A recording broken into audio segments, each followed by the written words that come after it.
Hi there! This is Kenpo Joe Rebelo.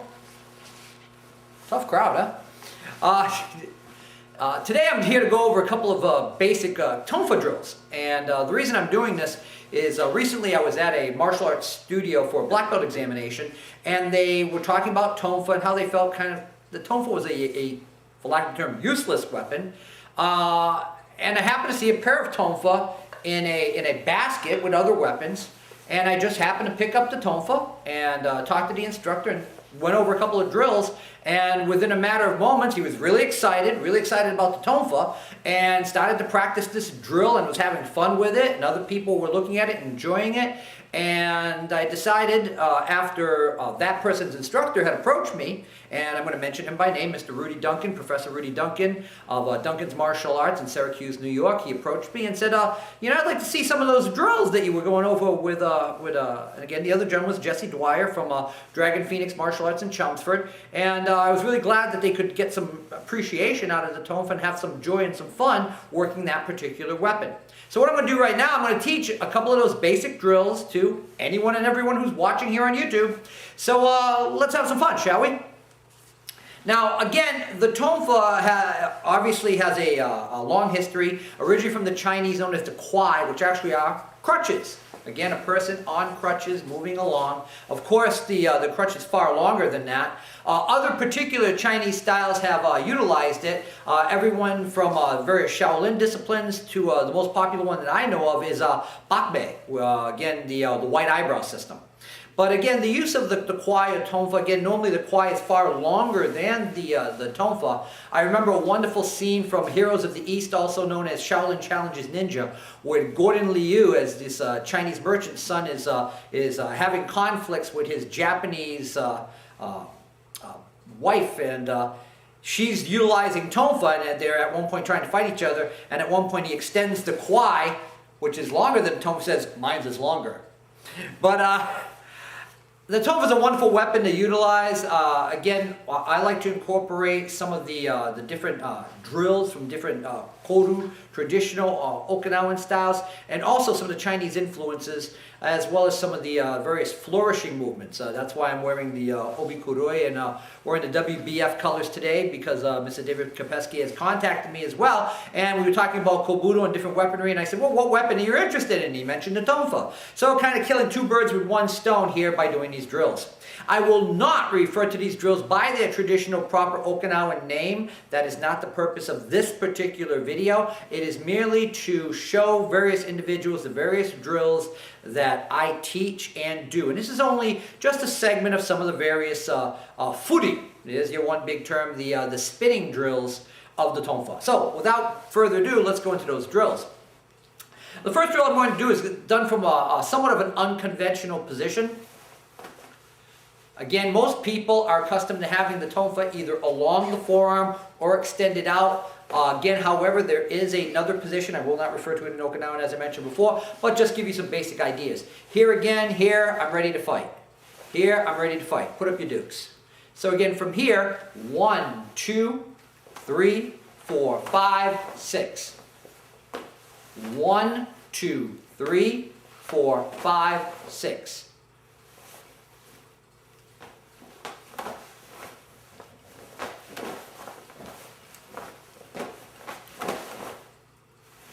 Let's break it down, shall we?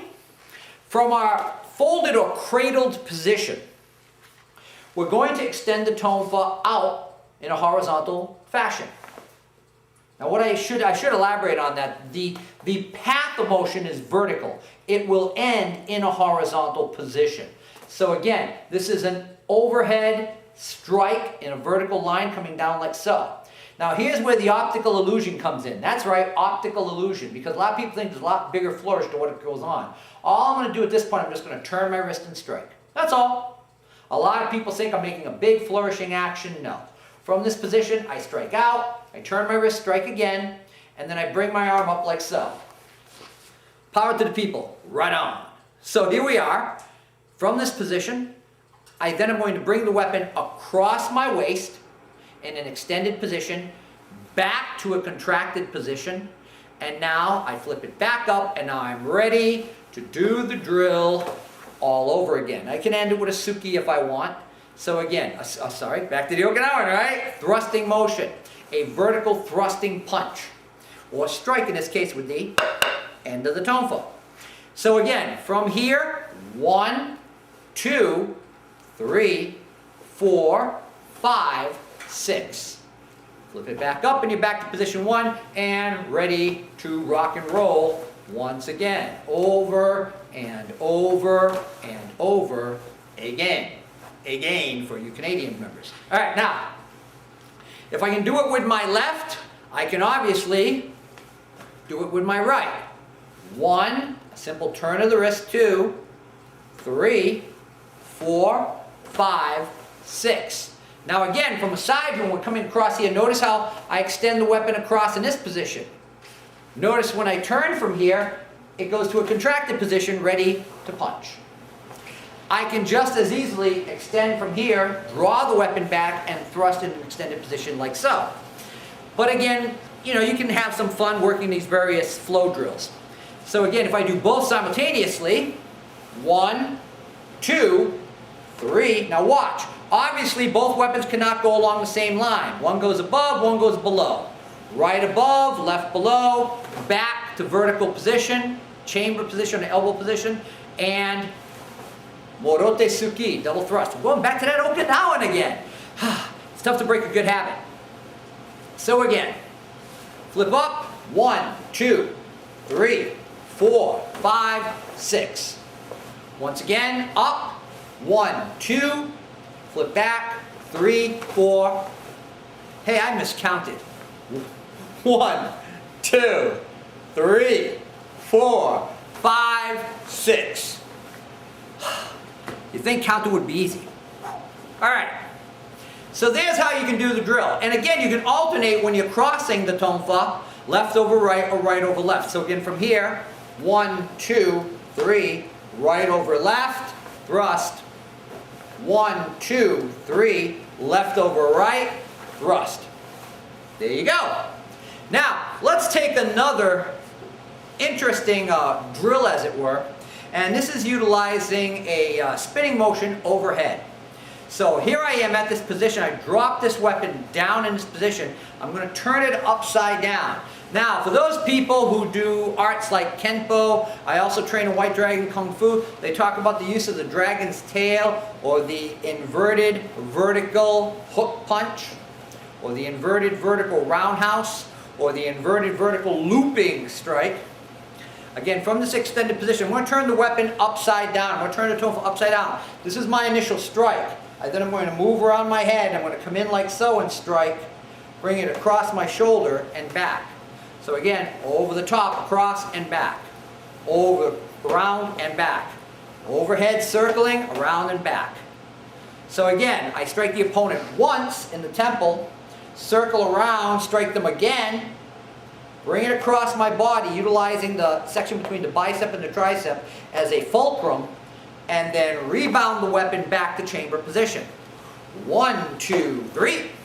Extend, 1, 2, 3. And from this position, you can extend as you move out. So again, strike, across, back, and thrust.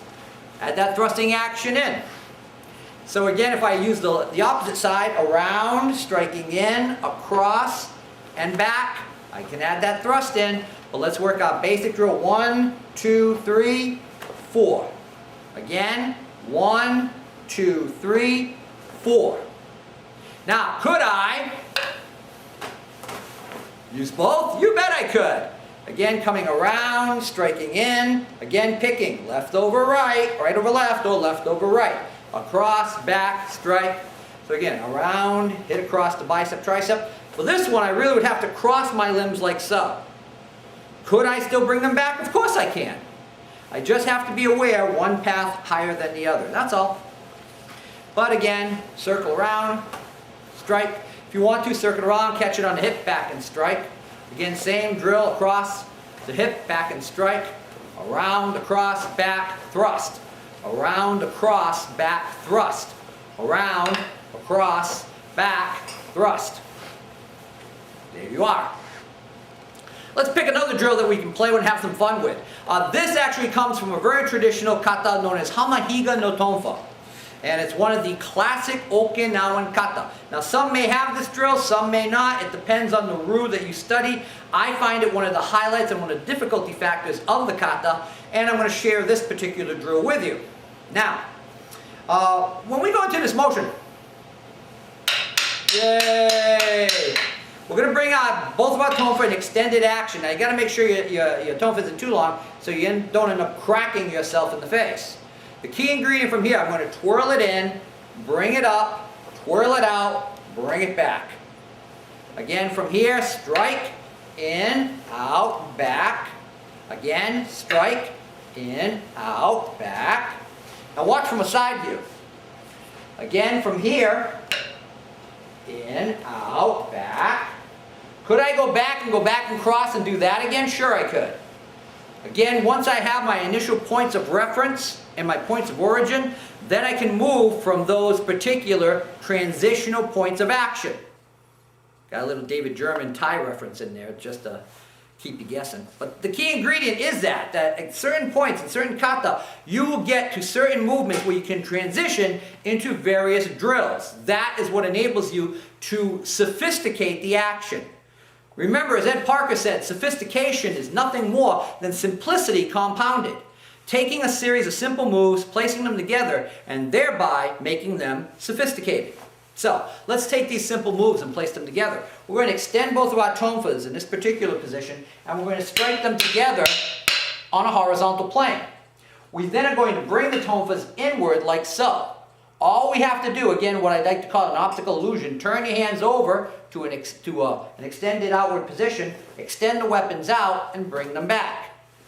You know, I'm giving away all the secrets in these things. But anyway, here we are. Strike, in, out, back, cross, back, thrust. We went back to that one, huh? Extend, in, out, back, across, back, thrust. Extend again, in, out, back, across, thrust. There you are. So again, if I'm doing this with just one, I bring it in, turn my arm, extend out, bring it back, bring it across in the previous drill like we showed you in thrust. From a side view, again with a single tonfa, 1, 2, actually that would be 3 because this would be 2, 3, 4, and I can go 5, 6, 7 from there. Boy, he works the tonfa pretty good, but he can't count. Anyway, these are some of the basic drills that you can work on. I'd like to give you a really simple one that I originally learned from Tadashi Yamashita. I never forgot, a really easy drill, but it really expand and compound the various positions that you can work the tonfa in. And again, it's a simple drill where I turn 1/4 of a turn and roll. Recatch. Now from here, I go directly out in front of me. Again from here, roll and catch. The third one, I go 3/4 of a circle, flip, catch. At that point, you go, ooh, right. Okay, so 1, 2, 3. Almost didn't get that ooh moment. And if you can do it with one hand, you can do it with the other. Again, 90-degree angle, roll it against the back of your hand until the length of the tonfa literally lands in the palm of your hand. Try to do that real slow so you can see what was going on. Turn your hand palm up and recatch. Now, extend the tonfa out in front of you. Now you're going to roll it across the back of your fingers and recatch. Make sure to move that thumb. And once again, turn your hand palm up and recatch. The third one, I'm going to flip it in this fashion till it makes a 360-degree spin, and then I turn my hand palm up to catch the tonfa.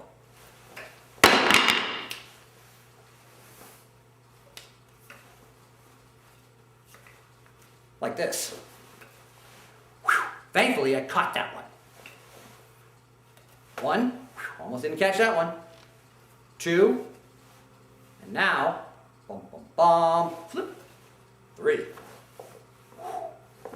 So, take your time, work these drills, have some fun with them, roll it around, flip and catch it. That's the key. Now, you're in a different position. Now you can For those people who do Kenpo, you know, combination 4, sorry, wrong hand. Add that with a Tonfa, see what you find from there.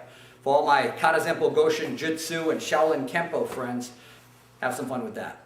Well, my name is Joe Rebelo, known to many on the internet and the martial arts world as Kenpo Joe. I hope you've had some fun with these various drills. I'm going to get offline and go pick up my Tonfa. Until next time, keep training.